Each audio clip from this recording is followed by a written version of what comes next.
taking. Okay. Okay, this is the trachea. You can tell because you can see the rings of cartilage. It's cut, but that's it right there. Okay, the larynx is this large swelling up here. This is the voice box. And again, pigs are loud. And you can tell why. They have a large one of these, even the little guys do.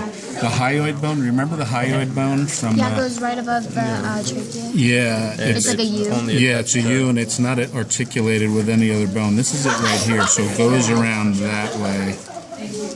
That's the hyoid bone. It's covered with muscle, but that's where it is. So it's basically just above the larynx. Okay, the glottis and epiglottis. Okay, see this flap? That's the epiglottis, which covers an opening called the glottis. The glottis is the opening that goes into the trachea, that goes into your lungs. The epiglottis is a flap that will fall over the glottis and prevent food from going into your lungs when you swallow. Can you point that? Can you see it? Or? No, it's just, this is the epiglottis. You can't see the glottis. The glottis is the opening that this is covering. So where my probe is right now would be where the glottis is. Okay, that's how it's going to be on and this flap will cover it when you swallow food. Okay, the thyroid gland is normally a bean-shaped, usually coffee-colored, bean-shaped structure that lies right here. It is not here now. What happens is when we cut these and open them up, it gets deflected off to the side. If I see one during a dissection, I'll holler.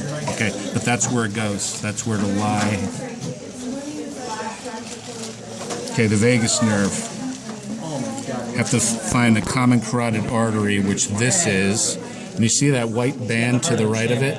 Yes. That's the vagus nerve. All nerves look like white glistening threads in these pigs. All right, so that's the vagus nerve. Is there only one or is there? There's a couple, but this is where you'll find them easily or on any of the carotids. Here's the other one, in fact, right there. This is the carotid, and that's the nerve. All right, esophagus. If you deflect the thyroid,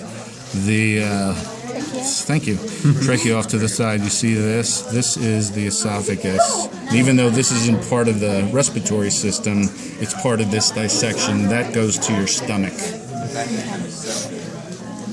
Okay, the lungs are these. They're divided into a total of 7 lungs. There are a pair of apical, a pair of cardiac, and a pair of diaphragmatic. And then there's one lone one I'll point out. So this is the right apical lobe, because it's, again, the topmost. That's what apical means. This is the right cardiac lobe, because it wraps around the heart. This is the right diaphragmatic lobe, because it lies on the diaphragm, which this is.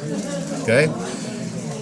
There's also left set of those, and this is the lone one. This is called the intermediate lobe. There's only one of those. All right?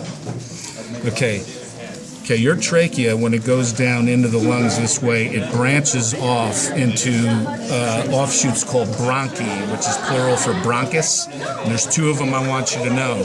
One is the apical bronchus, which is this right here. See, here's the trachea, and then here's the bronchus leading into the apical lobe right there.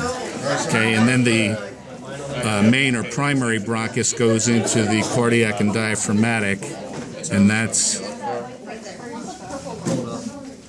this right here. Okay, so this serves both of those lobes.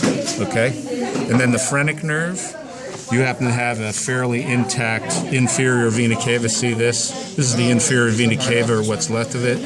See this string? That's the phrenic nerve, which attaches to your diaphragm. This is your diaphragm's connection to the brain, because you don't have any conscious control of your breathing unless you think about it. Yeah, it's this white line again, and what's left of it. It's broken, but that's it there. Okay? That's it. That's it? Okay.